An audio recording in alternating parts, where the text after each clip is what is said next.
Here we go. It is the BCJ podcast presented by our good friends at the Holy Grail right here on BearcatJournal.com.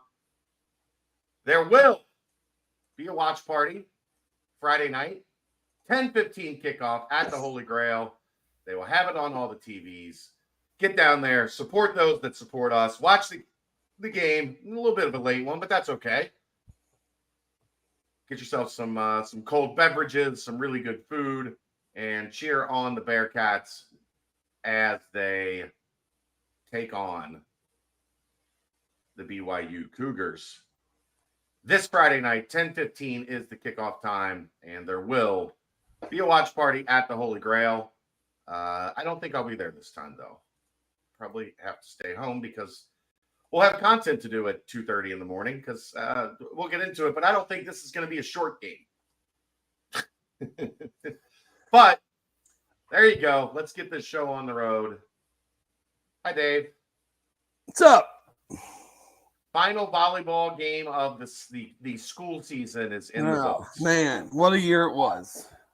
Yeah, they didn't win much. But, you know, they had fun. Although she sprained her thumb for the fourth time tonight. I don't know how much fun she had this year. She got hurt a lot. She had concussion, sprained her thumb a bunch of times, hip pointer. She's injury prone. That could be that she dives everywhere all the time, making plays, and maybe should stay on her feet a little bit more. Go spend the off season in the gym. Gonna have to spend the off season in the gym for sure. We're gonna have to spend the off season within the training room, getting her back up to speed. Then the gym. Yeah, we got a couple weeks before we can get in the gym. At this point, we've got wounds to heal. But yeah, so there you go. A lot to get into tonight. Take a final look at Oklahoma. No BYU guests tonight. I guess everybody's busy on Wednesday nights in Provo. It was a tough deal. Couldn't find anybody, but we got enough to talk about, I'm sure. We got enough to talk about. We got a basketball schedule to talk about. We got some recruiting odds and ends to get to, football and basketball. We got a lot. We got a lot to discuss this evening. So I'm gonna have quite a Friday night, Saturday morning. Why is that? We have the game, right? Yes, 10:15. Well, that's gonna go till about what, 2:30? You think? I think it's gonna be 3 plus, like 3 plus. Yeah, like 2 o'clock. I think we'll hopefully be wrapping up. So hopefully at 1:35 Saturday morning, the Ryder Cup starts. Oh God! So you're not sleeping? Probably not. I know how you are about the Ryder Cup. Like, where's it at? Australia? Rome. It's actually at my family's country club, Marco Simone. Yeah. I haven't. I'm surprised you're not going. Few people. Well, I got the invite, obviously, but it just didn't work out. That's unfortunate. I mean, Royal Golf Lane. They don't do Rome. They just do Scotland. They're going. Oh, really? Yeah, as far as I know, they'll be there. Yeah. I mean, I'm surprised you're not heading with them. I know. Somebody's got to watch this game and recap it and be ready Sunday morning for a pod. No, but it'll be a long couple days. So I'm looking forward to it all. What time do you think you'll go to bed Saturday morning? Well, I'll probably, obviously, I'm going to watch. Nap it out for the early session. Yeah, I'll probably obviously going to watch the UC game in full, and then start watching the golf, and basically until I fall asleep as I'm watching the golf, and then I'll probably wake up when Will wakes up and turn it back on because it's 2 sessions, so it's. The second session starts at 6:30 Saturday morning. So then I'll get another, 4 or 5 hours of it. But then it'll be done by noon, right? Right. Oh, yeah. Mm-hmm. Yeah. On Friday and Saturday, yeah. Grail for the game. Chelsea, if you would listen to the beginning of the show, you would know that there is a watch party. I'll be home with Kels. She has vetoed being at the Grail until 2 a.m. So if you'd like to go, you are more than welcome. I just will not be there this week. Plus, it's already going to be late enough to start the after show. I don't need to add driving home from downtown half an hour on top of that. What's up, Mr. Beers? But yeah, so it's gonna be a busy morning for Dave.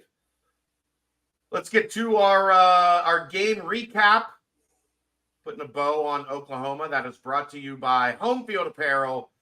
They are a premium collegiate apparel brand based in Indianapolis. They have a commitment to creating incredibly comfortable, officially licensed apparel with vintage college designs. Kind of like this. My Bearcats baseball 1954 t-shirt. It is super comfortable. And I've got pretty much everything you can get. I've got both hoodies, the crew necks, the quarter zip, the joggers, t-shirts. So get to Home Field, place your order, use the code BCJ23, and you will save 15%. All right, David, we've had enough time to decompress now from the Oklahoma game, not the instant reaction that you get on, not instant, but close enough on Sunday mornings. Any loose ends that you want to tie up after hearing the Satterfield press conference and kind of digesting everything for a couple days?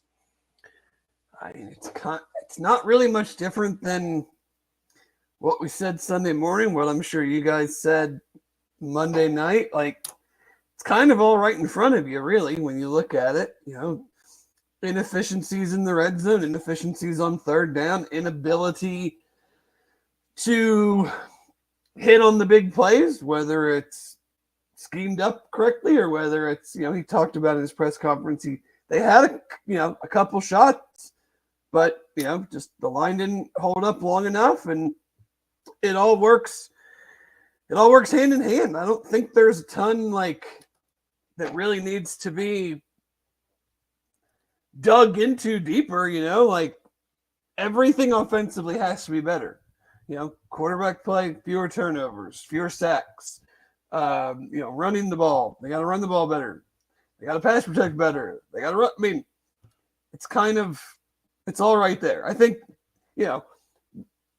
I imagine the hope is that you look at it and you're like, we're close. If we can clean up, one or two things, then we can be productive. Because when you look at the numbers, and I was just looking at it just from a Big 12 standpoint, for this game in particular, just using total offense as an example, they're averaging 160 more yards a game than BYU. Yeah. They're fourth in the conference, I think, in total offense. That's the thing. It's objectively, the offense has not been bad. It's been high leverage. It's just been the high leverage stuff where they're not as crisp as they are, the other times.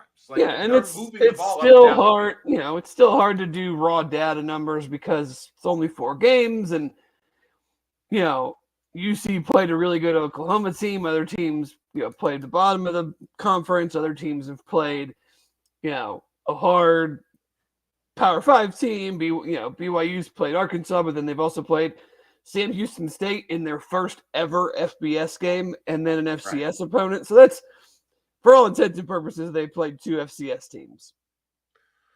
Yes. But when you look at the numbers, Dave, it tells you that this is not dire. This is not a terrible offense. It is an offense that's not executing in the critical moments, but it is an offense that can move the ball. Yeah, I mean, I guess if you're going to go the glass half full route, I would say, I'd much rather it be like this than just be watching and going these dudes can't get open, or these guys can't block a soul, or this quarterback has no clue what he's doing, stuff like that. I guess it doesn't matter, because it's 6 in one, half dozen in the other. Either way you slice it. It does matter, though. Well, I know, but you look at it hoping that those things come around, but in the just nuts and bolts of it, you're dropping at least one game for sure.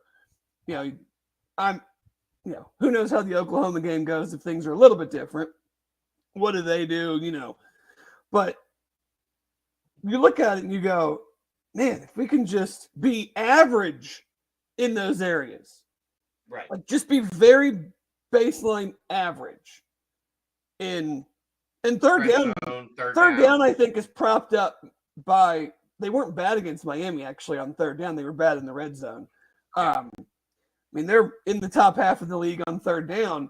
It's the red zone situation. It's our red zone defense has not been very good. 14 opportunities, 9 touchdowns, 3 field goals. Yeah, you're not holding teams. That's what kept them in the game against Oklahoma was their right defense. Exactly. So, but from an offensive standpoint, like we know what we know. If we know, they know. But are you capable of fixing that? Right. Can protection hold up in those key situations when the field shortens and we're on third and long? Well, that's the other thing that the third and long stuff, which is Satterfield talked about this a little Tuesday.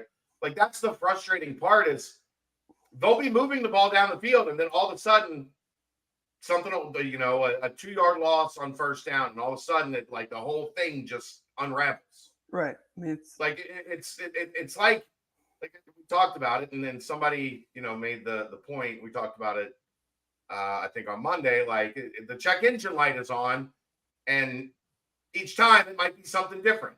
Like one time it might be the offensive line, and one time it might be Emery not getting to the backside of his read to see a guy standing like this with nobody around him in the end zone, and then one time it might be a drop or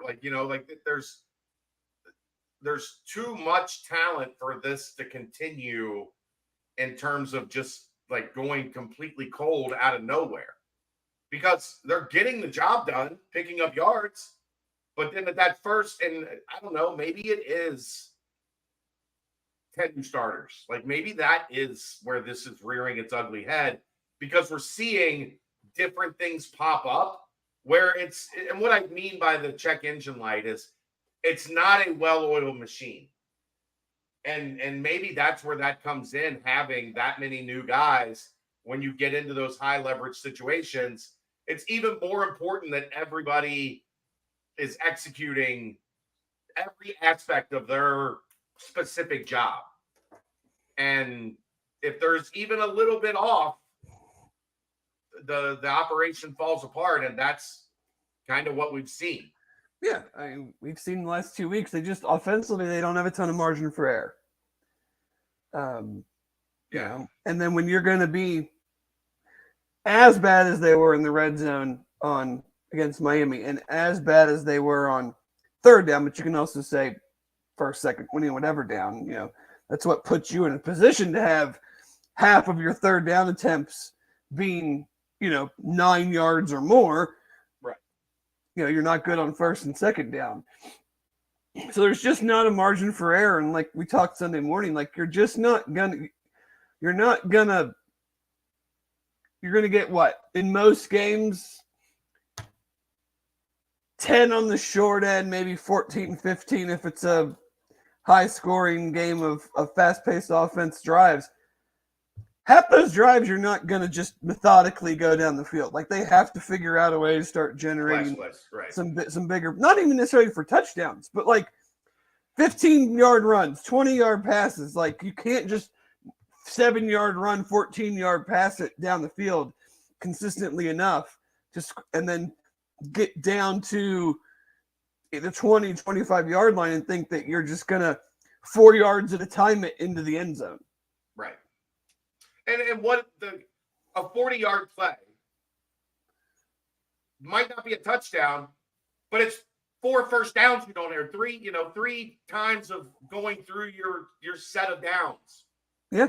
That it saves you. And all of a sudden you've got the ball at the 32-yard line. And you didn't have to take 7, 8 plays to do it. Like that's the last 2 games. That is something that they didn't have many against Miami. They had the 1 35-yard pass to Shaman, nothing else over 22. Not much over 15. Like I think there's only 3 or 4 plays over 15 in that game. So yeah, like they're not helping themselves out there either. When guess what worked against Eastern Kentucky and Pitt? Like you had chunk runs, you had big passes down the field. Like the offense was helping itself, and right now they are not helping themselves. And it's ilk. Maybe they start taking the 3 points versus the alternative. I mean, they've only really risked that twice. Like they've taken the 3 a lot. Yeah, that's been the problem. Right.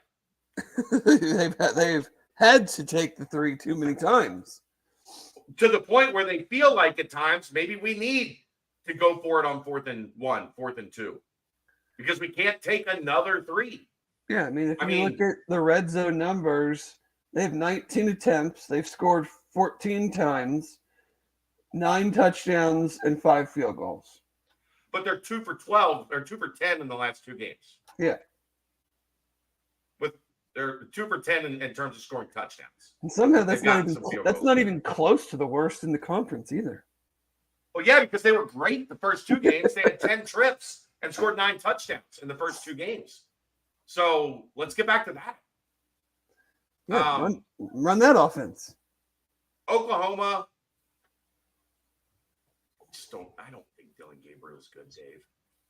He's okay.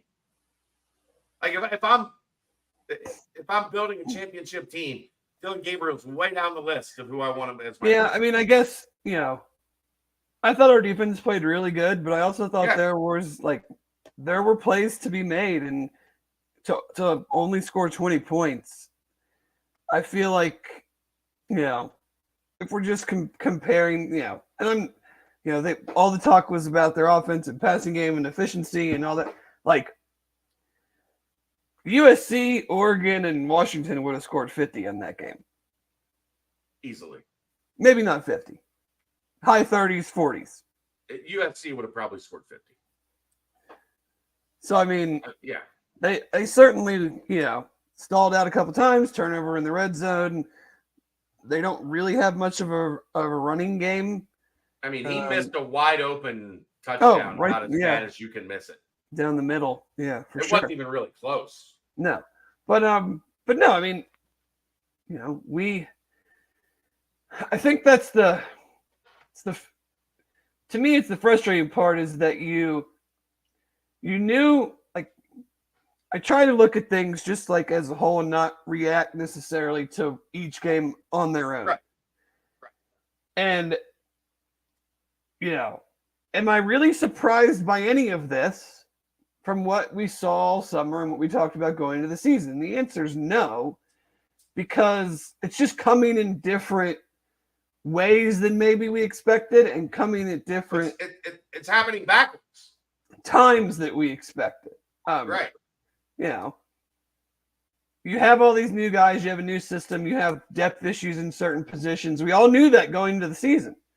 So, and all of those things have shown themselves at various points through the first, call it month, 4 games, that they're not really on or off track of what I thought was going to happen this year. I both have 2-2 right now, right? Yeah, I think just 3-1 because I called the Oklahoma upset.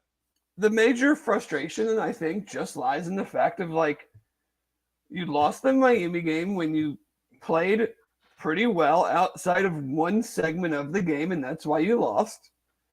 And that is now starting to manifest itself over into another week when you were going up against a top 20 team. I mean, you can put them wherever you feel like in that range. They're a top 20 team. Yeah. But a top 20 team. And the part of the team that you have the least questions about stood up. I wouldn't even say stood on their head, but played a very, very well played game, and you couldn't get it done on the other side of the ball. And so the question then becomes, okay, what do I trust? How much more do I trust them to go to BYU and win? Like, I'll get into it. I think they can definitely win this game. But I also have seen the last 2 weeks of major offensive inefficiencies in two huge elements of the game. Like, if you're not good on third down and you're not good in the red zone, you're not going to beat very many teams. Especially good ones.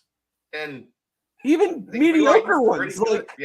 Even mediocre ones, you're not. I mean, unless you force a bunch of turnovers or hit chunk play, pull a Phil Dracovic and are terrible, but 3 of your passes are touched, something like that. It's just very hard to beat anybody of comparable talent level if you can't move the ball on third down, you can't score touchdowns when you get it inside the 20. It makes life very difficult. Like, unnecessarily difficult, I guess is the proper way to put it, right? Yes. Unnecessarily difficult. For sure, because we see at times things are very easy for them. Yeah. Like, if you took I don't know if it was the last drive or the last 2 drives of the first half, and then the first 2 or 3 drives of the second half, they moved the ball, I won't say with ease, but they moved the ball quite well and basically got nothing out of it. Yeah. What, 3 points, I think? Yeah, because it was a 54-yard field goal. 54-yard field goal, yeah. So, I don't know. I think it was a game that you feel like you played pretty well. If you play even a little bit better, there's game pressure in the fourth quarter that you can win that game. And unfortunately, I mean, yeah, you're down 2 scores when you get the ball back with 7 minutes to go, where, if you get 2 touchdowns, but like you couldn't get 1 touchdown in the previous 53 minutes. Like, what makes you think all of a sudden the touchdown machine is going to turn back on, and all of a sudden you're gonna blow down the field for 2 touchdowns? Like, I don't know. But that's probably what, the second or third best team in the league. I think I would put them third. But it's it's a very high 3 compared to everybody else. Like, I think there is a massive gap between those 3 and everybody else. And if you want to flip-flop them in K-State, I wouldn't argue with you. But I don't even know right now, like, I don't even know who I'd necessarily put fourth. Yeah. I mean, it's a good point. Just thinking off the top of my head, I don't know who I would consider fourth. I mean, I think I would probably put TCU fourth. I think they're better than they showed in Colorado, and they've played quite well the last 3 weeks. Yeah. And I'm sure Colorado was probably a wake-up call for them. Yeah, I think they publicly admitted, like, we did not take them seriously enough. We thought we were going to roll. Yeah. But yeah, I would probably have them or Kansas. Them and Kansas. Kansas maybe fourth, them fifth, or vice versa. Yeah. And then everybody else, like, draw names out of a hat. Pretty much. Except for a few. Taylor. I mean, I wouldn't. I'm not putting some teams. UC probably included that high up, but right. But yeah, I mean, they're one of the best. But I certainly think UC could beat whoever's 6th or 7th. Yes, I mean, you just played a very strong game for the most part against a team we're talking about as, based on their schedule and the way they're playing. Like, it's hard for me to see them losing to anybody else but Texas. They don't play K-State? Nope. That's unfortunate. I think that would be a fun game watching their defense against K-State's offense. For sure. But, yeah. I don't know. I don't have a whole lot else on that. Do you? No. We're good there. All right. That brings us to a timestamp, our first timestamp of the night, by our good friends at Turtles Brew. 0 carbs, 0 sugar, gluten-free, 6% ABV. bourbon-infused sweet tea, 50 locations in Greater Cincinnati. Visit turtlesbrew.com for more information and locations. Cherry lime, raspberry peach, orange vanilla, and Dave. 2 new flavors. Lemonade tea. That's not new. Essentially I've had that. Arnold Palmer. Well, yeah, but it was just getting ready to, like, it wasn't released yet when you had it. Okay. So the lemonade tea and strawberry mint. All right. Are new on the market. So that is our timestamp, brought to you by Turtles Brew. And now we will get into the preview for this week, which is brought to you by Team Ticker. You can see it right there for me.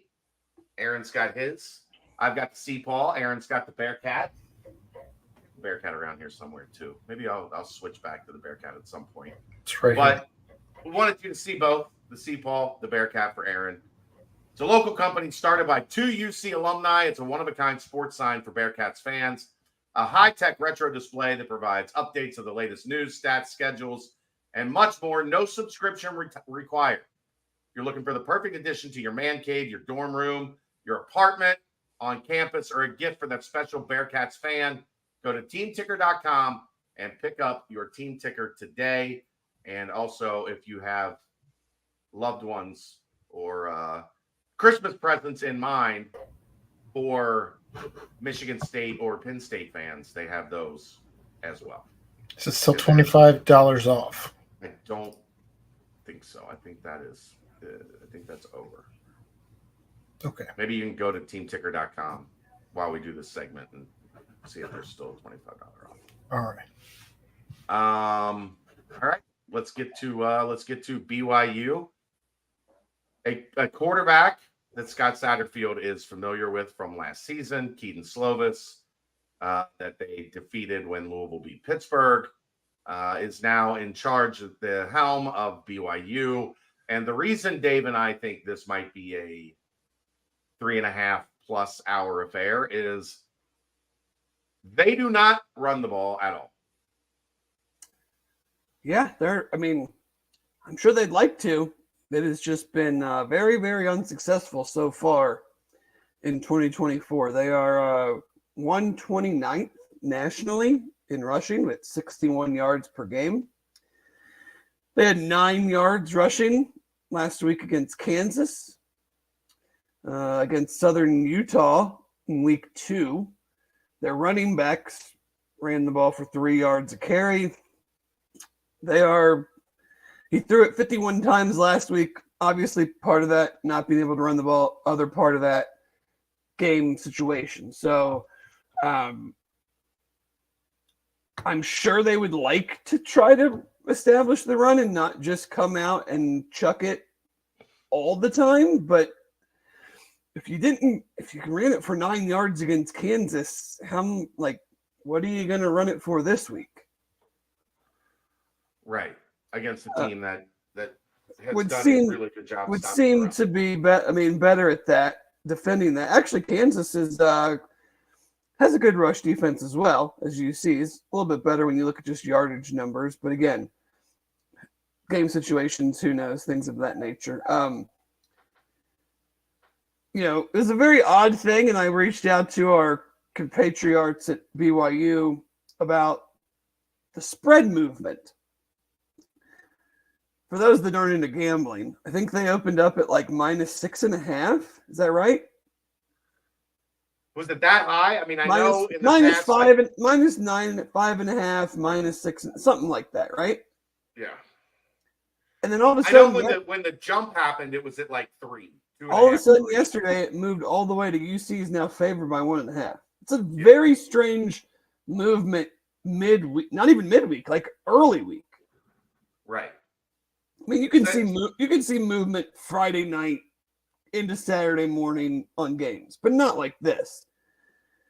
So I reached out and I was like, "Is something bigger going on than what it seems to be out there?" And I was told like there's some injuries, and after doing some digging, like there's a lot of injuries, but I'm not sure it's moved the spread that much so quickly. So as I dug into this, like, I used kind of the same data points to keep things consistent. We are very, very close in S&P Plus. They're 48th, we're 49th. They're 51st offensively, 57th defensively. We're 72nd offensively and 33rd defensively. FPI, there's quite a gap. We're 39th and they're 61st. Sagarin, UC's 40th, BYU 51. And then FEI, which is like an efficiency rating, takes your offense, defense, special teams efficiencies. Also a fairly big gap there as well. UC's 45th, BYU 64th. So I'm like, okay, start doing some more digging. Found that number about the rushing. Kansas rushed at 221, 6 yards a carry against them. They had been pretty good against the run before Saturday, so maybe this is a blip, but it's certainly something to keep an eye on.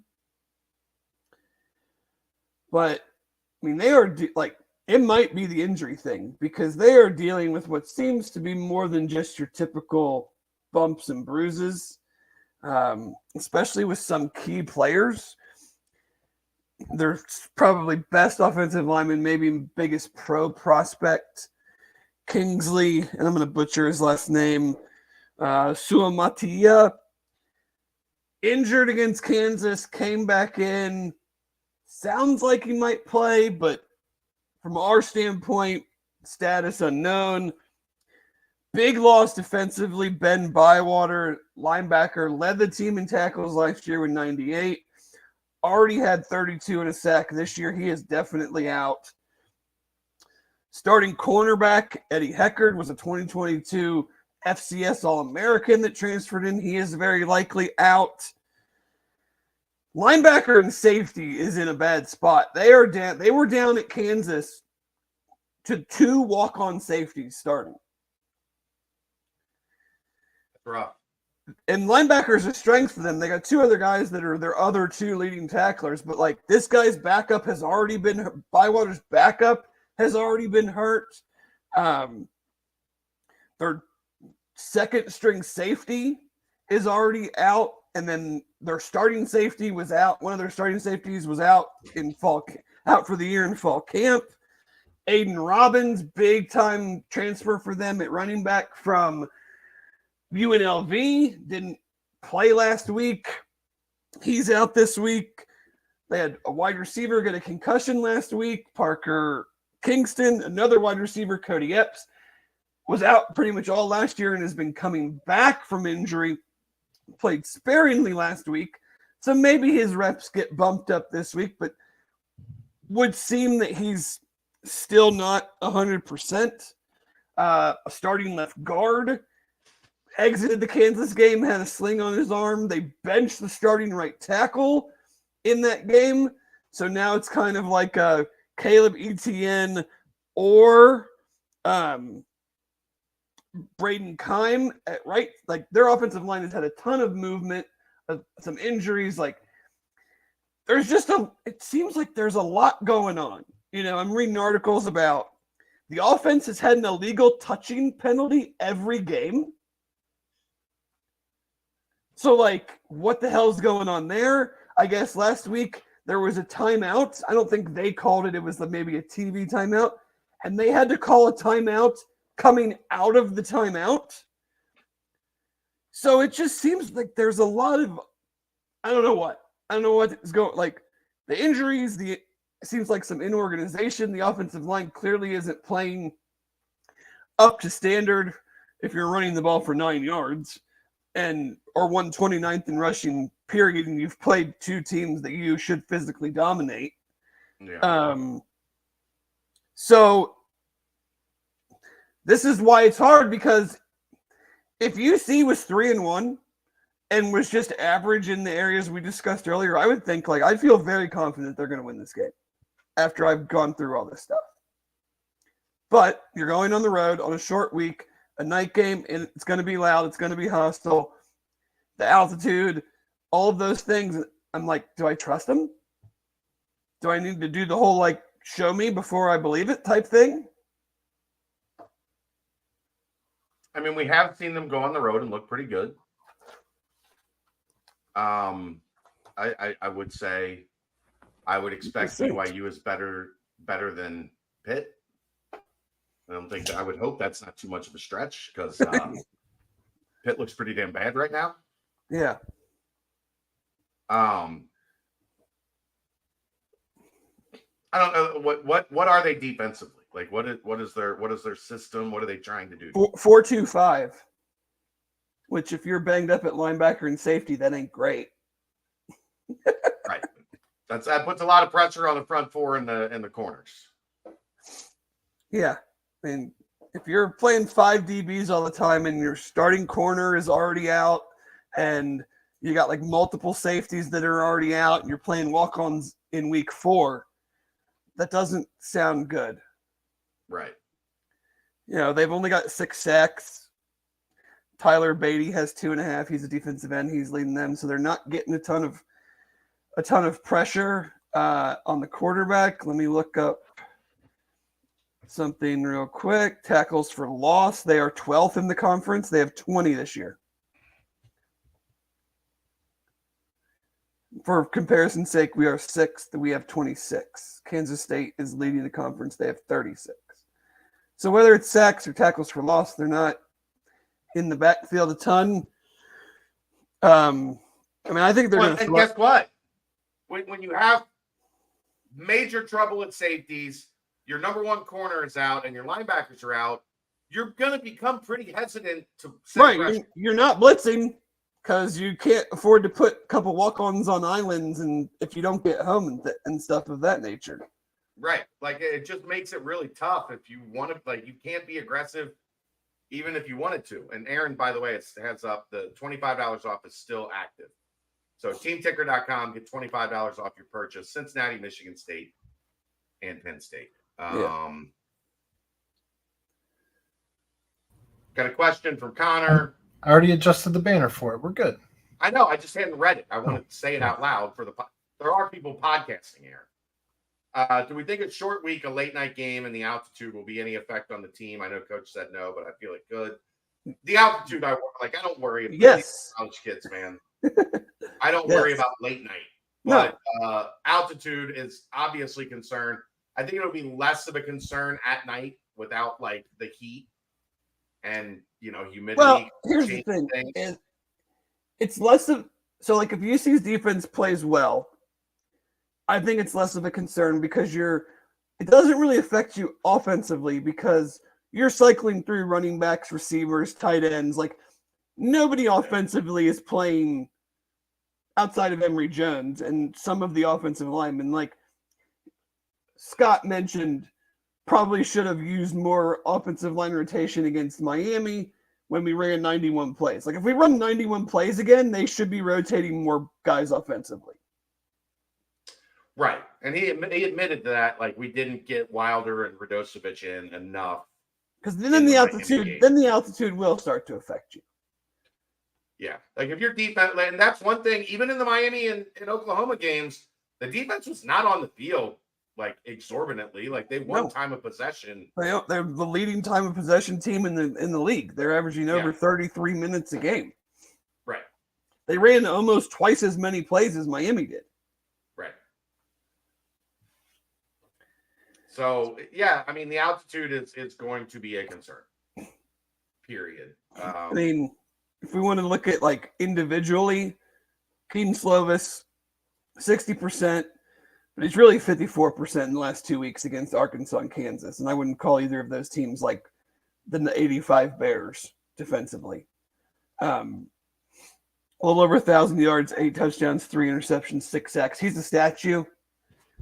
So, it's like it's go time, Brian Brown. Like let's 6-7 men, let's go. Yeah, I mean it's the Pitt defense, right? Like the way that they came after Jurkovec, like that applies again. I think their receivers Get up the field. I think their receivers are better than Pitt's. Isaac Rex is a tight end. He's their leader, 17 for 260 and a touchdown. Then you got Chase Roberts and Darius Lassiter. They've combined for 35. 427 and 4 touchdowns.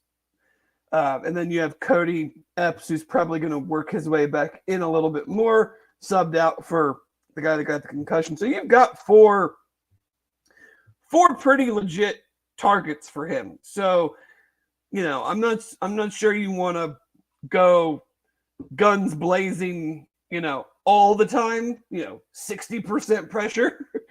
Yeah, but you want to get after him. Yeah, but I mean, I would feel comfortable being like, we'll figure out a way to stop the run. We're going to assume that they're going to throw 66+% of the time. I mean, running back's a true freshman, LJ Martin, 56 carries, 223, 2 touchdowns. So it's like 4 yards a carry. I watched a little bit of it. Doesn't come across as particularly fast. And then the backups, Aiden Robbins being one of them, and he's out. They have 10 and 16 carries each and both average under 3 yards a carry. So if he's out and then they basically use 2 backs and the LJ Martin's going to get the bulk of the carries. But I mean, he's only got 56 through 4 games. And they were 3-0 going into the Kansas game. So they had every reason to run the ball. And they just can't. Right. The key for me in this game defensively, first down. If you can force him into second and third and, behind the sticks consistently, I think they keep the BYU offense relatively in check. Yeah. Which, in this game, since it doesn't, maybe they surprise us and they try to run it a bunch. But that would mean to me, don't let them get hot first down passing. Like, don't let them pick up 6, 7, 8 yards on first down, because then they can run. Then, if they run and they gain a yard, it's still 3rd and 4, 3rd and 3. So stop the pass on first down, and I think you can severely limit this BYU offense. Connor, again, thanks for the donation. Are we getting into the basketball schedule? Yes. Oh, yeah. Over under win total. We'll do that right before the season starts. We got a couple things we need to know before we get an over under win total. I'm not giving any predictions right now. We get those answers.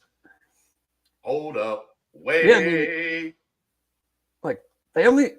We have 31 more first downs than them. They're second to last in the conference in first downs. Yeah. And that's what happens when you can't run the ball. So, but that also tells me they probably go over the top a decent amount as well as they've thrown the ball. Well, you want to hear another funny one? Sure. UC, passing offense, 6th. BYU, 9th. Passing rating, UC 7th. BYU 9th. Again, I'm not a huge Keaton Slovis guy. Like, I think if he was really good, Phil Jurkovec wouldn't be at Pitt. Like, would you agree with me on that one? Yeah, I mean, if he was really good, he wouldn't have been looking to leave. It's generally how that works. Any update on Sammy? He hasn't been able to get through the pregame. Like, they've been trying to work him out pregame and see if he's ready to go, and he hasn't been ready to go. I would guess that happens again. I personally, default setting, until I see him, I'm not gonna count on him playing. We're at a month on a concussion. Yeah. Like that tells you something's up. Mm-hmm. Like something out of the norm, something out of the usual. Yeah. So yeah.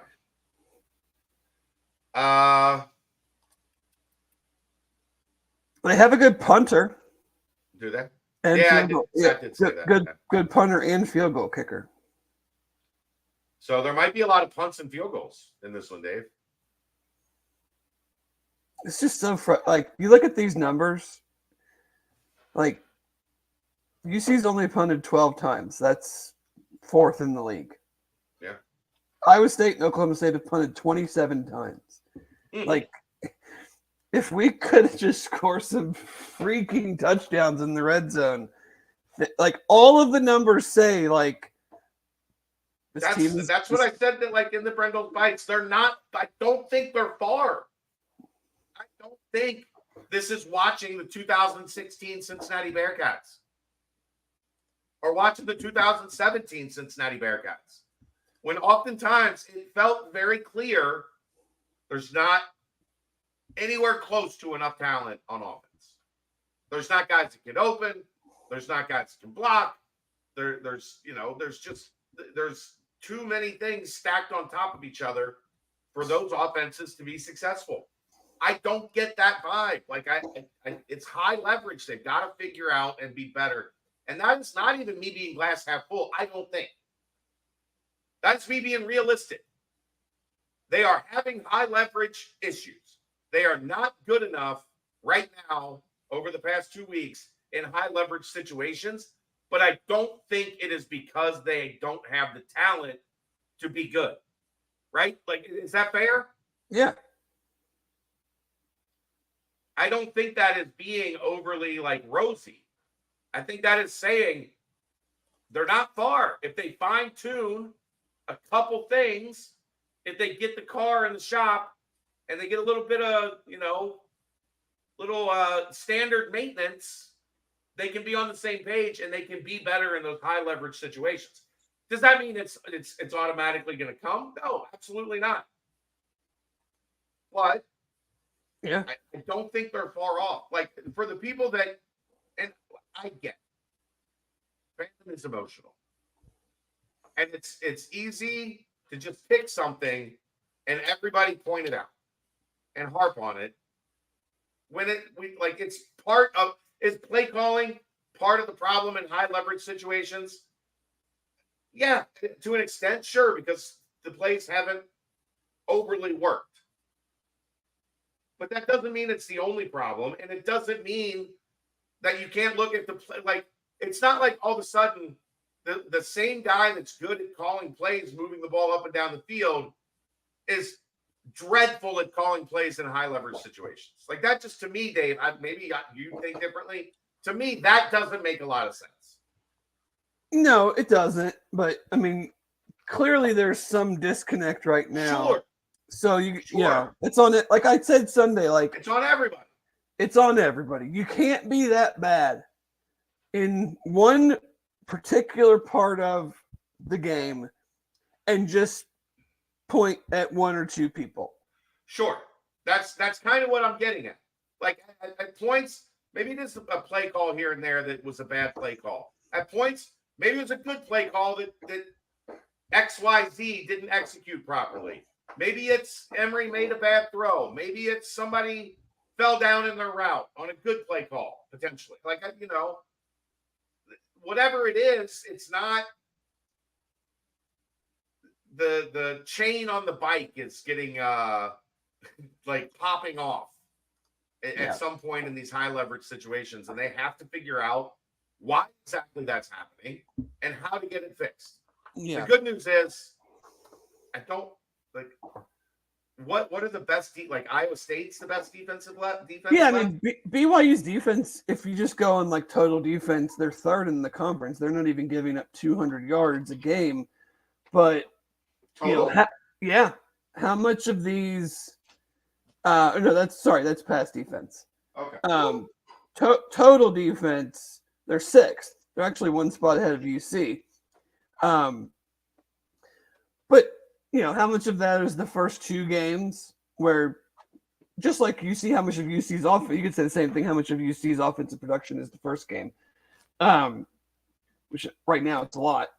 But I'm interested to see how much what UC does off of what Kansas did, because they had success running the ball. They have a running quarterback that they actually ran. It seems like Arkansas didn't really run KJ Jefferson much in that game, or else BYU did a great job stopping it. I haven't seen much, seen it to know one way or the other. I mean, we've seen Arkansas doesn't want to run KJ Jefferson like exorbitantly. They will, but they're not dialing up a bunch of stuff for him. They gave up a big long rushing touchdown in that game to one of their backs. So I'm just interested to see how we try to replicate what Kansas did, given the we have a quarterback that's capable of running. Kansas has 2 good backs. We have 3 good backs really. But I'm interested to see, does Miles get more touches? Because I felt like you're down for the majority of the game, so we talked about it. You're going to throw the ball more. I thought his speed was noticeable against Oklahoma. I thought he ran really hard. And just how much more opportunity does he get? You have a lot, especially with the offensive line. You have new pieces, pretty much. Gavin's back, but it's a totally new scheme. Kander knows the scheme, but he has a new guy on his right and his left. Williams has never really started, and it's a new scheme. So, how long does it take an offensive line to gel when all those pieces are different and they're all learning a totally new, for 4 out of the 5 of them, a totally new blocking scheme? How long does it take a coaching staff to figure out what plays a team does well and the team doesn't do well? Because I don't think beating the crap out of EKU answers that question. So how long does that take to figure out? How long does it take? And these are just rhetorical questions. You could say they should have already figured it out, or you could say it takes a little bit of time. How long does it take a coaching staff to realize what Emory Jones is truly good at and what they are hoping he's good at? So I just think there's a lot of moving parts that sometimes fans maybe just assume like these are major college athletes. They should just be able to figure that out. I mean, shit, the Bengals last year changed their entire run game at halftime of the Ravens game, the first Ravens game, basically 5 weeks in. So you're always trying to figure stuff out when things aren't going well. And then you add on to it, all of the different elements that you see is trying to figure that stuff out with, while doing these things at the same time. Who knows how long that will take? Hopefully it doesn't take much longer, but I don't think there's any way for us to truly have a good understanding of a timeline. Yeah. All right. Are you going to pull the trigger? What's Dave's prediction? Oh man. I just want to see it. I want to see it. I think it's there. I think, given everything I've said, I very much want to pick UC. But I'm going to stick with what I said at the beginning of the year, and I'm going to say BYU 24-21.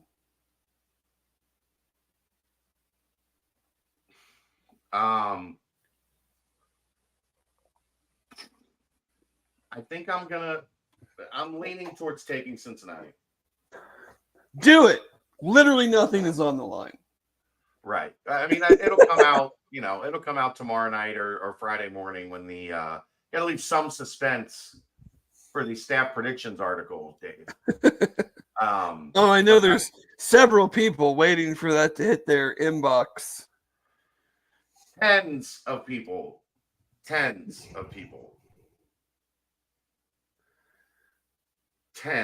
wanting to I'm sorry, I'm being bombarded by my 13-year-old that news has just broken that Taylor Swift is planning on being at the Jets game, the Chiefs Jets game in New York. Oh my gosh. And she wants me to take her to the game Sunday. In New York City? Yes. Oh, yes. Yeah. Mm-hmm. That makes tons of sense. Yeah, because I'm sure now that that's out, those ticket prices are going to be completely reasonable. Yeah. I don't think she understands Daddy doesn't have many connections in the Big Apple. Daddy's got a lot of connections, just not in New York City. Yeah. Will Pace play Friday? According to Scott Satterfield, he will play. Why didn't he play Saturday? Violation of team rules. Let's just say he didn't handle the Miami loss well. Obviously, we're not going to get into the details of individuals, but like, how do you think, based on being around today and what you've heard, how do you feel like they made out from the Oklahoma game health-wise? It seemed Satterfield said everybody practiced on Monday. We're not allowed to report injuries, right? But it looked like a full. I'll just say it looked like a full practice on Tuesday. Yeah, which would be good. I mean, I know there were several guys. I know, obviously, everybody saw Jack Dingle come off a couple times in the post game. It sounded like Jordan Young did something to his hand towards the very end of the game. But other than that, it didn't seem like there was, too much cause for concern. I don't believe, and you can correct me if I'm wrong, I don't believe DJ Taylor played. Is he still on the mend? He was dressed. I mean, he was there. I kind of expected, from what I heard, the plan was to see a lot more. I guess maybe it was a good sign that Ken Willis played really well. Yeah. Because my understanding was they were gonna, if necessary, they were gonna, had the option to move Taj Ward down. Because that's what I thought initially. And the reason I asked that is because I believe Antoine Peak went in at safety. Yeah, I didn't see Peak in, but I thought he did, but I would just say I didn't see him go. I didn't see him go in. I'm usually behind the quarterback when the other team has the ball, so safety is pretty challenging for me. There's a lot of people blocking your view. But he was dressed, so I don't know. I was told before the game, there was a fallback plan of DJ Taylor at safety and Taj Ward in the star spot, right, where Pace vacated, and I guess that would have been if things didn't go well with Ken Willis. But I do think we need to hat tip to Ken Willis a little bit. He played pretty well. Yeah, I mean, I'm sure there's. You sit down and you watch the game from a coach's tape standpoint, there's probably several things. But he certainly didn't look at a place where you're sitting there in the stands and you can go, well, I know where they're throwing it on this play. Right. And I think they tried right away.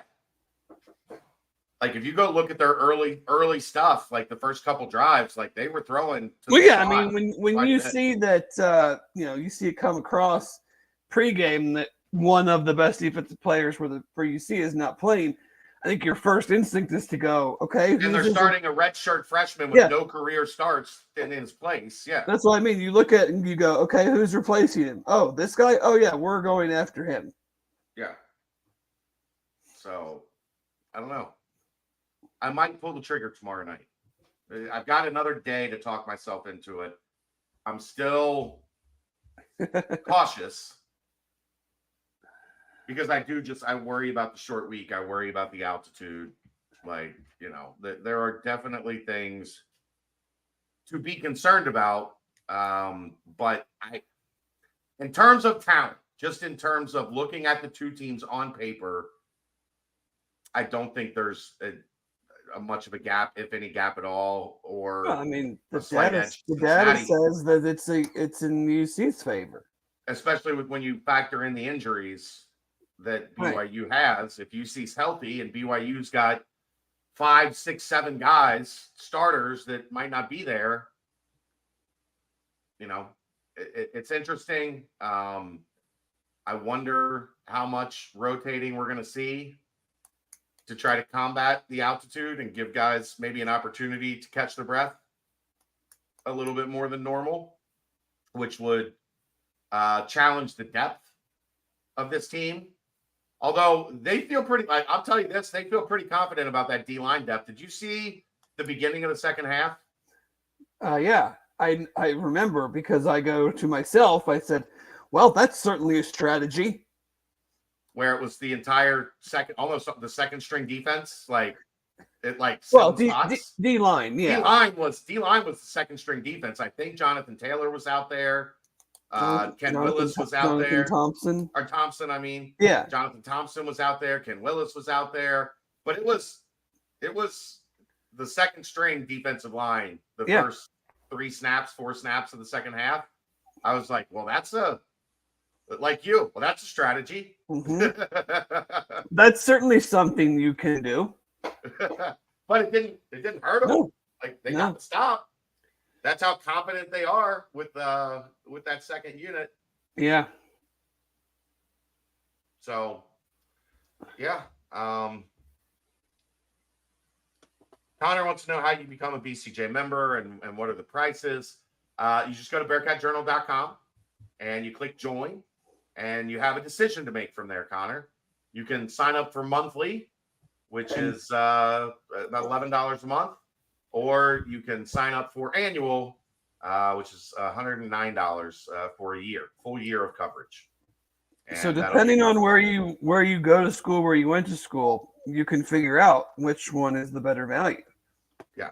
Now, if you went to school where like Chad and I did, it might take you a little bit longer to figure that out. But me, probably longer than you. When I was pledging my fraternity, I had already not proven my math skills to be less than ideal, and I would be forced to recite 2 + 2 = 4, 4 + 4 = 8. I'm a math genius over and over again.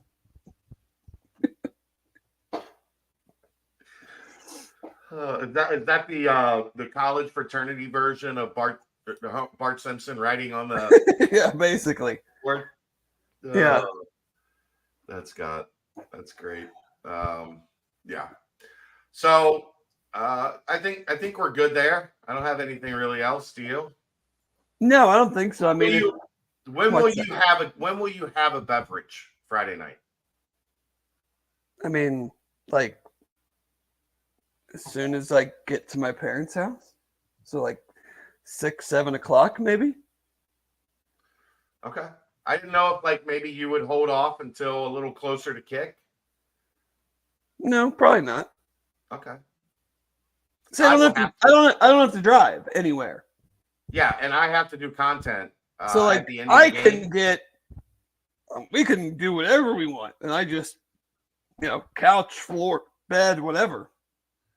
Yeah, I mean, if I start drinking at 7, 8 o'clock, 2:30 is going to be rough. Maybe I'll join you guys while I'm watching the Ryder Cup post game. You're more than welcome. It could be one of, if UC were to win, this would be quite the Dave after dark. Dave before the dawn. Dave at dawn, yeah. Dave at dawn. Gonna be a rough one. So yeah, I'm probably gonna hold off until around kickoff before I really consume anything. We already said this might be one that never is aired outside of the original area. Yeah, it might be live and then live only. Yeah. Live and then removed from the playlist. Depending on how things go. Yeah, I can see that. If you want to see it, you might want to make sure stay up till 2 a.m. Yeah, you might want to be. You want to know the funniest thing? Bearcat Journal wise of the past, maybe the whole season. We never get like stricken on anything that limits our monetization on YouTube, Dave. Yeah. The only thing we have gotten in the last, I don't know, year is there's limited, and they don't tell us why, but we were stricken for limited ad availability on the Bearcat Brunch Sunday morning. Why? It doesn't say, but you guys did something. Like, you don't cuss on that show at all. Like that's easily the most like G-rated program that we have. I mean, I'm sure I said a couple choice words, but over an hour, it's not like every other word was right. Well, you guys do pretty good. Like, you don't even like you don't drop a lot of like I don't remember many F-bombs on that show or anything that's like bad, but I don't know. I mean, someone might be listening to it while they're at church, so I don't want to, get them in trouble. So right. But yeah, that's funny. I'm like, where did that come from? You didn't have any music playing in the background, or no? Yeah. The man trying to hold us down. It is. It's just funny because, like, the BBP there's a lot of Yeah. off-color language, and we've never had a BBP like dinged for anything, and the brunch got hit. Well, we're clearly doing a good job. They're watching. Right. Let's get to it. That's a timestamp brought to you by Turtles Brew. Visit turtlesbrew.com to find out where you can pick it up. 50 plus locations in Greater Cincinnati. 0 sugar, 0 carbs. Gluten-free, bourbon-infused sweet tea. They have cherry lime, raspberry peach, orange vanilla, and the new lemonade tea and strawberry mint. You can go to turtlesbrew.com for more information and locations. A portion of the proceeds go to Save the Sea Turtles. They are in Cincinnati, Toledo, and now expanding in Central Ohio. 6% ABV. And I'd recommend, especially if it's a late night game, maybe kick a little of your own favorite Kentucky Spirit to spice it up a little bit. All right, I guess you want to get to the basketball schedule, David? Sure. I will say there's a couple Big 12 games of interest this week for various reasons. One being Kansas, Texas. Just looking forward to that game in general. Yes.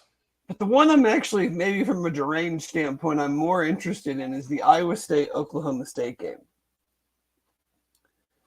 If Iowa State wins that one. Because the loser of that is in a pretty bad spot. Because Iowa State's next 2 games after that are at Oklahoma and TCU before. And then Oklahoma State has a bye, but then plays Kansas State and Kansas. And then we kind of we do the whole, that's why this 4-game stretch is very important, because just going by SP plus, or sorry, wait. No, I'm sorry. I got that wrong. Iowa State plays Oklahoma this week. So I was a week off. Disregard what I just said.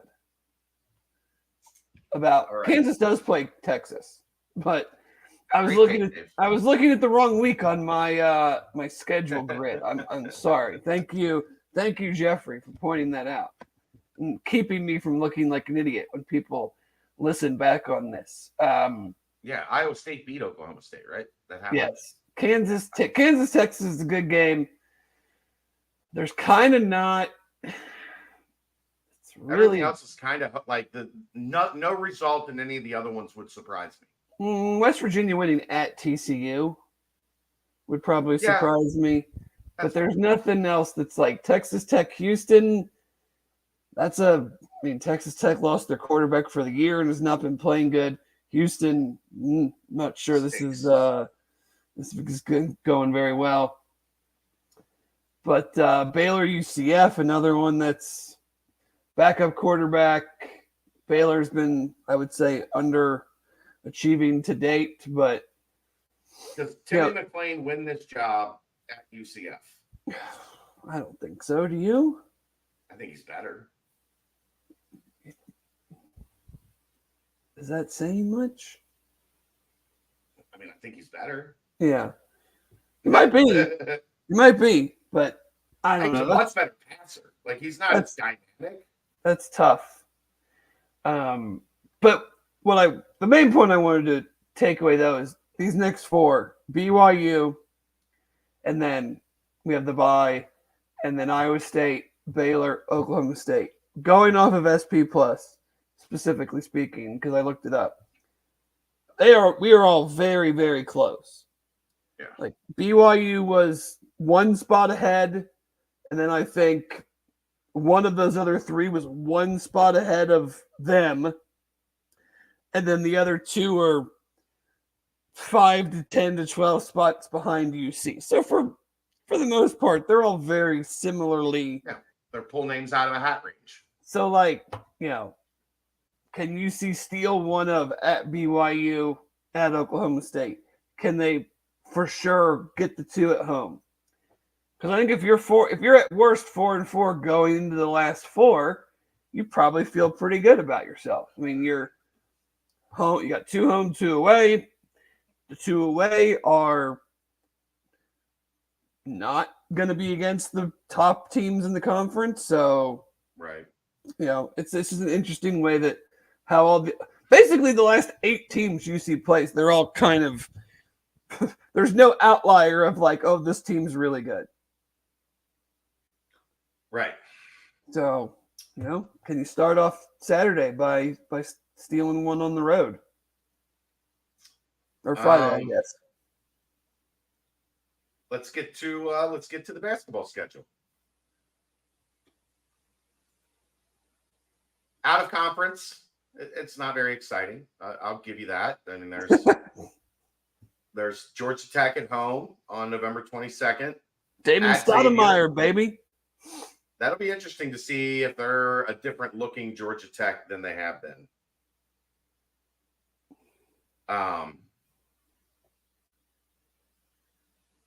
And then Xavier, December 9th, 6:30. That's on FS1. The Dayton game, December 16th at Heritage Bank Center. What are your thoughts on making the at-home MTE similar to an NIT game and allowing people to have the chance that don't have the chance to get lower bowl tickets and create a little bit different fan environment? I have no problem with that element. I don't either. Like it, those games weren't, if they were in an MTE, those games weren't going to be in your schedule or your home slate anyway. Well, so it doesn't change the number of home games that you have in your package. It doesn't change what you're paying. It's 2 additional games outside of the normal home slate. I mean, I don't mind mixing it up a little bit. I don't have a problem with much. There's not a lot anymore that like I'm to the point where like there's very few things that I mean like we do like yes, I am absolutely a fan, and yes, when you lose a game I'm upset, but like I just look at things totally differently now that we cover the team. Like I don't have time to like lose my mind for 48 hours to, it's like there's very little that upsets me, but I guess, and I have not spent much time thinking about this or even diving into this, but like regardless of the strength of the MTE, it's an MTE. Like you're not getting tickets to Maui as part of your season ticket package. You're not you're not getting tickets to whatever the hell they call the thing at Disney or Paradise Jam or Atlantis. Like it's a tournament. You don't get tickets to the Big 12 championship the Big 12 tournament as part of your, like it's different. Now I'm not comparing the things, like those other things are much better than what, from a fan perspective and opponent perspective, but it's not a regular season game in that regard. Yeah. But again, I have other things to get worked out. It's also Detroit Mercy and Eastern Washington. Like, are you really that upset that those games aren't in the regular season ticket package? I'm not, but I also don't have season tickets, so I don't have to pay for tickets, so I have a different perspective. Conference slate. Boy, it sure looks like hell on paper, doesn't it? I mean, I'm just bummed that the Kansas game's on a Monday night. Are you not going with us? Well, no, I would still like to go, but I would have enjoyed it much more if it was on a Saturday afternoon. Yeah, I'm contemplating.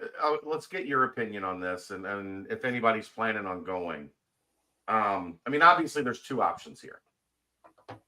Option A, we get in the car Sunday. It's about a 10-hour drive. We get in the car Sunday morning-ish. We go to Lawrence, or, I mean, even if we wanted, we could go to Kansas City and or St. Louis even, really, if we wanted to, like, split it up a little bit. We go, and we travel however far we want to travel. We go out that night. We have some fun. And then we go to Lawrence, check out of the hotel, go to Lawrence on Monday, and kind of mill around for the game, cover the game, crash Monday night, and then get up Tuesday and roll home. All right, I just had this idea. Or you go Monday morning, you watch the game, and then you get in the car and you drive 10 hours home, like alternating shifts on Monday night. Right. One of the two. How about this idea? We do some research and find out if there is a game on that Sunday that is on the way to Lawrence that would be worth going to. And you go to that game on Sunday and then drive to Lawrence the rest of the way after that game, and then, or Monday morning, and you're already like halfway there, however far you are. Like, we should do some research and find out who is in the path on the way and if they have a game. That would be fun. Yeah.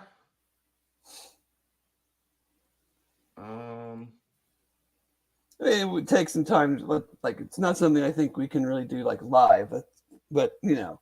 Sure we can. I mean, Tulane, South Florida, Murray State, Maryland. Illinois plays Rutgers that day in Champaign. I don't know how far away that would be. I don't know if that's on the way. But I mean, if you're playing with time a little bit, like right, if you've got some time, but no, just a thought that just came to my mind. That would be the only real thing that's worth looking at. Yeah.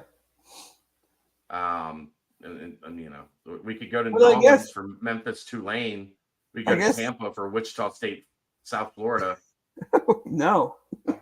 But to your first point initially, like, I don't think no matter what it was the schedule was gonna come out and you're gonna, oh man, they got a break. They got a break. Certainly wasn't gonna be like the football schedule. I mean, I don't think it's incredibly tough, don't get me wrong. But I don't see any of those like 4-game stretches that just feel like a nightmare. It always feels like there's maybe a game mixed in where it's like kind of a coin flip game. I'm sure you've dug into it more, like, and I haven't had the opportunity to really, like, who are the ones that are only home and only away? So they don't play Kansas here. Right. And they don't play Texas Tech here. They don't play Texas Tech here. They only have Texas once. They don't go to Austin. Right. They've only got a couple teams once. Like they have UCF. They don't get BYU. They have UCF twice. They have Houston twice. They have West Virginia twice. I think that's it. Oklahoma's twice. Or Oklahoma's twice. TCU's twice. They only have Kansas State once. They only have Oklahoma State once. They only have BYU once. They only have Texas once. I only see Baylor once. Yeah.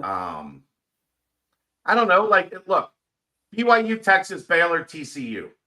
Like, Texas, Baylor, TCU, or somebody asked about TCU. Jamie Dixon coaches TCU. They're going to be like, would you think TCU is a fair comparison to Mick Cronin's Cincinnati? Yeah, I mean, they're going to be good. It's going to be hard to go in. They're solid. It's going to be hard to go in and win there.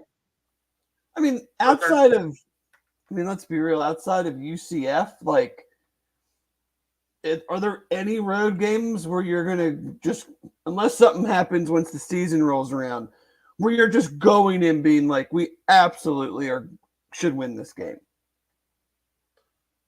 Here are the road games. At BYU, we'll see. The Marriott Center gets rocking, baby. They got seats like 24,000 people. At Baylor, good luck. At Kansas, good luck. West Virginia. Put that in the win column right now. Kansas. Yeah. Big Monday in the fall. Big Monday. Mm-hmm. West Virginia. Texas Tech. I think West Virginia a lot has to do with they're kind of in the same boat as us with some transfers become eligible. Well, and they're in coaching change, all that stuff. Yeah. At UCF, winnable. At TCU will be tough. At Houston, at Oklahoma. I think that little stretch, before I make myself sound stupid, I think that stretch right there of at TCU, at Houston, Kansas State is home is probably the hardest 3-game run. Yeah, and that's a really difficult 3-game stretch. And then you end the season at Oklahoma, who I think will be okay. Everybody's okay, but somebody has to be towards the bottom. And I would say, if I'm guessing without knowing a ton, I'm probably projecting them more towards the bottom than the top. I guess here's what I would say when my reaction to the schedule is I just didn't see a stretch where I went, ooh. You know what I mean? Right. Because even like a 2-week stretch of ooh. The Kansas game is bordered by 3 home games. Yeah. So you have, even though you go to Lawrence, which let's go ahead and they're not going to win in Lawrence. Let's be real. But you have TCU, Oklahoma, and then UCF at home. Right. So if you break it into 3-4 game segments and you go 3-1 in that segment, okay, great. Right. Win that's kind of my thought process, and that was my measuring stick is how many of those just gauntlet 3 or 4 game stretches are you going to see? You're going to have back-to-backs that are brutal. But how many of those 2-week, white knucklers where, you can start well and be 5-3 in the conference, and next thing you know, you're 7-5. And that still might happen. But I don't look at it and go, oh man, they had a stretch with Texas, Baylor, Kansas State, and Kansas. Mm-hmm. Right? If you saw that on the schedule, Texas, Baylor, Kansas State, Kansas, in a 2-week stretch, in your mind, that's 4 losses. So whatever happens, you got 2 weeks with 4 losses. And how does your team recover from that and this, that, and the other? I don't see a lot of oh my gosh. No. It's just I think it's more of just every night. Cumulative of you don't have to play bad necessarily to lose a whole bunch of games in a row. You can play really well and lose a bunch of games. You can play really well, lose a bunch of games. So that's kind of my overall takeaway. It sure is nice though being back at the power level and not just rolling your eyes at 2 weeks of games. Oh. And looking at it and going, nothing good comes from this 2-week stretch. Nothing good. You have to win. You can't lose. You can't have a bad night. You can't run into a team that gets hot in their own gym and makes, 13 threes. No, you can't. You can't. Oh, here's the thing. Every win will be an exciting win. Yeah.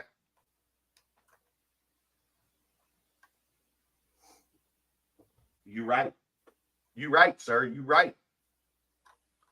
So, anything else? Any other miscellaneous stuff? Do you have any more on the schedule? Anything else you want to touch on? No. I think, I'm sure in a maybe in next year's schedule or something, maybe the out of conference looks a little bit different, but I understand wanting to protect yourself a bit, making this jump. You have to. Why send, you might think they're going to be good and you might have a lot of confidence, but why take unnecessary risk in a season when your majority of your games, you are stepping up a significant level on your night in, night out opponent. They are going from what? 10 games, 9-10 games a year against quote unquote high major opponents to 21. That's like you're doubling the number of high major games. Double. Well, what are you looking at? Let's count them up from last year. By the way, the Howard game is in Washington, D.C. on November 28th. Natalie, all the other out-of-conference games are in the city of Cincinnati. Correct. One at Xavier, one at Heritage Bank, the rest at UC. Last year, you played Arizona, Ohio State, Louisville, Xavier. So that's 4. You played Houston. That's 5. I'll count Memphis as 6. Houston the second time is 7. Memphis the second time is 8. Houston in the conference tournament is 9. And Virginia Tech in the first. So all the way through conference tournament, 3 rounds of the NIT, you played 10 quote-unquote high major games. Yeah. You're not giving UCF high major status? I'm not. 10. 10. The whole season. 30 what? 32, 3, 36 games you played 10? Yeah. Mm-hmm. And this year you have 21. Like, I know as a fan, it's easy to just, jump it up, put 2 or 3 more on there. Why aren't we playing 24 high major games out of 31?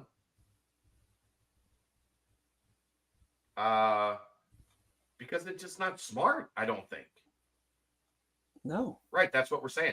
Geoffrey, 21 this year before. Especially if you don't get a couple guys eligible.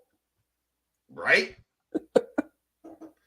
That is ultimately on the staff, like everybody knew. Like, sure. You took that gamble. Yes. If that gamble fails, But you have that's also like, I just think just the base point of like for 3 months, whatever it is, 2 plus 3 months of the season, the grind is totally different. This is not the time to be like, let's get into Atlantis and let's do a home and home with, Indiana. Well, here's the other problem with getting into MTEs now, Dave. You're only allowed 1 team per conference per MTE. Yeah, now every conference has 18 teams. There's a lot of teams now to deal with. So getting into high-level MTEs, it's not just the last 10 years, we had this problem in the Big East where there just were too many teams and not enough high-level MTEs to get into. So Mick kind of went out on his own and tried to create some. But, I mean, when you look at it, did they probably take a gamble on the MTE thinking they could, get the NIL thing squared away for this season? Yeah, didn't work. But guess what? When you're a team that doesn't have $8 million to pay your basketball team just from the start, you got to be a little creative and you got to take some chances. And for the people that want to bitch about taking chances, they're the same people that when they do take a chance, they want to rip them for taking chances. Or they lose a couple of those games. It'd be like, and then you get to February, and it's like if we had only played a couple cupcakes, Right. No, I think it's a perfectly fine first year in the Big 12 schedule. I would anticipate as they get their footing, as West continues to recruit, all those things, then you just don't know what you have. You don't know how a roster with a bunch of new pieces is going to acclimate. So why put undue stress on all of that with significantly harder games in November and December when you're going to have significantly harder games in January and February. Right.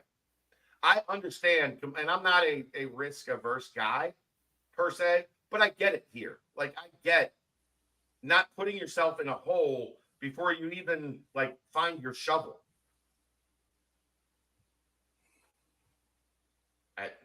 I don't really look at it as being risk averse. I just think you're reading what I don't take Wes as a risk averse person, but there's a line because like Tom Izzo has done it several times where he's scheduled insanely and they've had very mediocre regular seasons, and then they always have, for the most part, have always had very strong tournament runs. But how much better would those tournaments have been had they been a 2 seed because they didn't schedule like a lunatic in November? Right. Guess what? You're in the Big Ten. You're going to play a bunch of games that matter regularly. Did we see Sean Kilpatrick said he'll be back to watch games this year? The rumblings are he might be. And this is what people need to understand, Connor. A lot of these guys are playing in Europe during the season. Like, the old guys are always around. Corey, Steve Logan was around a ton last year. We've seen Nick come back. Terrence Nelson, or Terrence Gibson, sorry. Terry Nelson, obviously, because of work. Those guys are all around. Right. The guys that you want to come back, Troy, Gary, Trey, like, they have been back, but it's only been when there's been a gap in their schedule, or they're playing maybe, the guys in the G League are able to come back a little bit easier because they're in the States. Like, the guys that are still in their pro career have a hard time coming back to Cincinnati just on a whim to catch a random, Saturday game. That's the other thing, Dave, that I think people are going to like. Let's see. Saturday, January 20th, 1 p.m., Oklahoma. Saturday, January 27th, 7 p.m., UCF. Saturday, February 10th, 4 p.m., Houston. Saturday, March 2nd, 7 p.m., Kansas State. Saturday, March 9th, 2 p.m., West Virginia. Welcome back. Saturday conference basketball games at home. Brings a tear to my eye. I don't see any Sunday at noon on here. You do not. Is there a Sunday? I don't think there's a Sunday. Is there? Yep. Florida Gulf Coast. Games. Well, I mean, December 3rd. Oh, in conference, no. There's not. There are no Everything Sunday games. No, there's no Sunday games in the Big 12. Everything is Saturday, Tuesday, Thursday, and then if you're on Big Monday. Well, no, at West Virginia's on a Wednesday. Yeah. But Oklahoma State at home is on a Wednesday. Welcome back having Sundays free during basketball season. Thank God. Yeah. Recruiting front. Jace Richardson and Tyler Betsy visited this weekend. Sounds like both are rounding into decision-making form.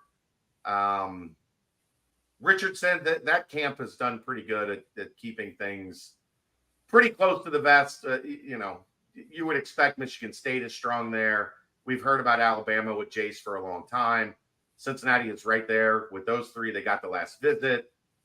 I don't know how much inside info we're going to get on that one leading up to, when his decision is set. That tends to be the case when both parents are the driving force in the recruitment with the kid, as opposed to having coaches and, et cetera, involved. But yeah, we'll see on that one. Tyler Betsy, I am hearing, Dave, that the Villanova visit that was tentatively scheduled for this weekend is not going to happen. I know over the next couple of days, UConn, Alabama, and Cincinnati will be in for Tyler Betsy at St. Thomas, and then he will go into decision-making mode. I don't get out over my skis on recruiting because I know how this all works. I've been doing it for far too long. I like Cincinnati's chances. I feel good about Cincinnati's chances. Am I positive about Cincinnati's chances? Hell no. UConn just won a national championship. And Alabama has all the money that they want to spend in NIL. So, no, I do not feel warm and fuzzy, but I feel good about things. And let me say this. If Kane Broom gets this done, you start sending kids to St. Thomas More. Oh, yeah. You talk about prep school of choice. Pipeline are going to St. Have you ever looked at St. Thomas More? I have I not. think that would be a great place for you to spend your prep school. Would you like to go to Link Academy or St. Thomas More? Right. Or Link Your Prep or whatever they call it. Link Academy now. Yeah. But yeah. So we'll see. And if you get even one of the two to pair with Tyler McKinley, I've always said, and maybe it's a little more like the stakes are up a little bit in the Big 12.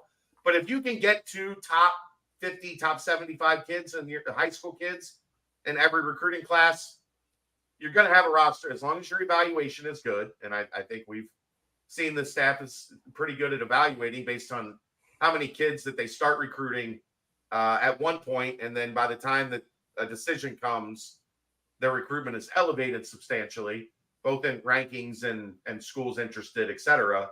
I think you feel good if that's the case, right? Well, yeah, I mean, we have Tyler Betsy as composite 32. I mean, this isn't like top 75, it's top 40. No. Right. I'm just giving a generality. Yeah. If you get Jace, Tyler, and Tyler, you're looking at, a top 10 level type recruiting class. So, I mean, Duke offered the guy, for Christ's sake. Yeah.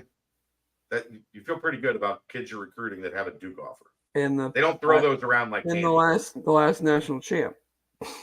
Yeah. You feel pretty good if Tyler Betsy gets done. Yeah. I remember when he got to St. Thomas More, Kane sent me a DM like, hey, got somebody. Like, hopefully the staff can jump on this. They've done a great job. Chad Dollar's done a great job. From everything I've heard, Betsy had an awesome visit to UC. So see if they can be the big shark in that pond. Anything on Travis Perry? Not at the moment. I think he visited Missouri last weekend. He's been he keeps a pretty tight lip.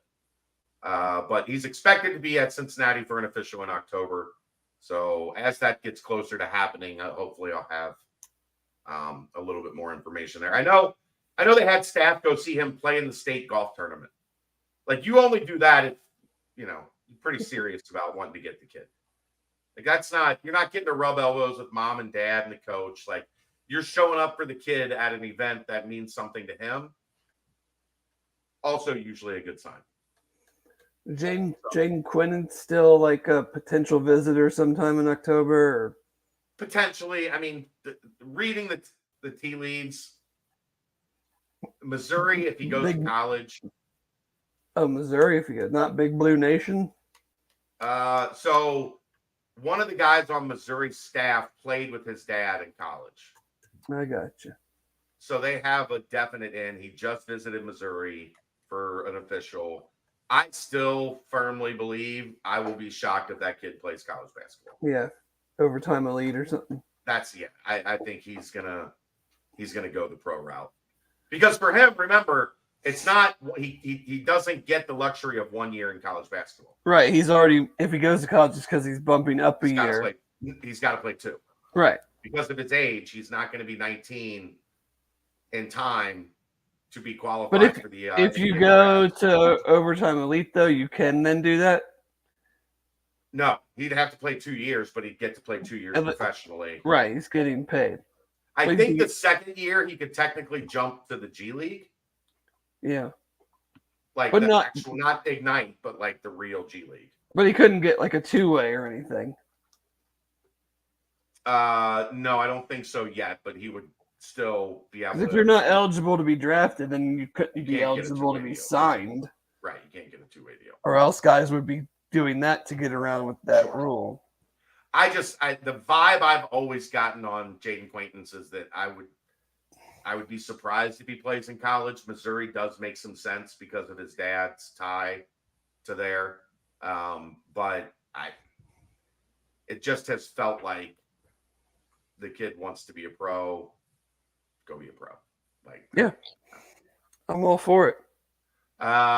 Football commitment from Zach Clark, 3-star offensive lineman, was committed to Western Michigan. Is that who it was? Yes.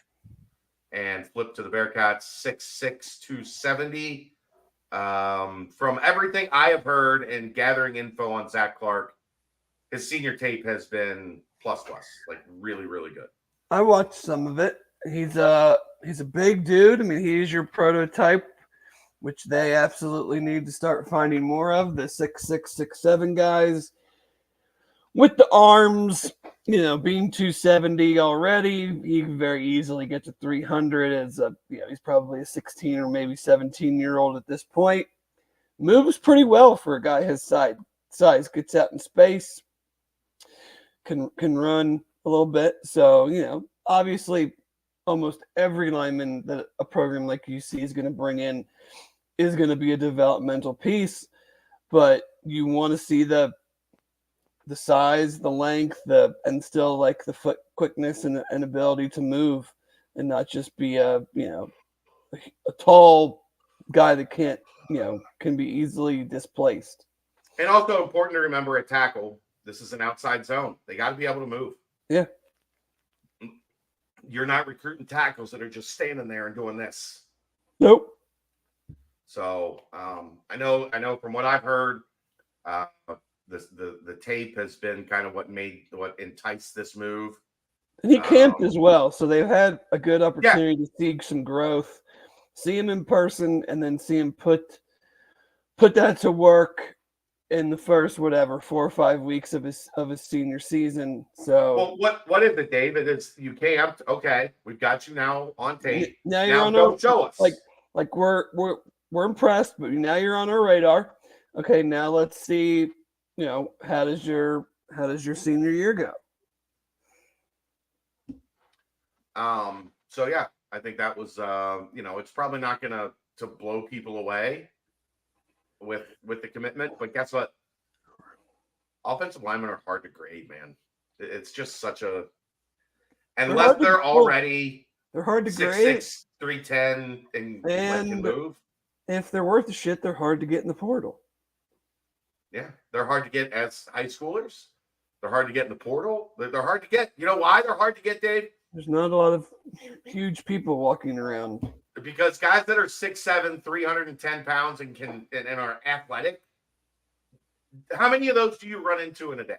I don't run into any.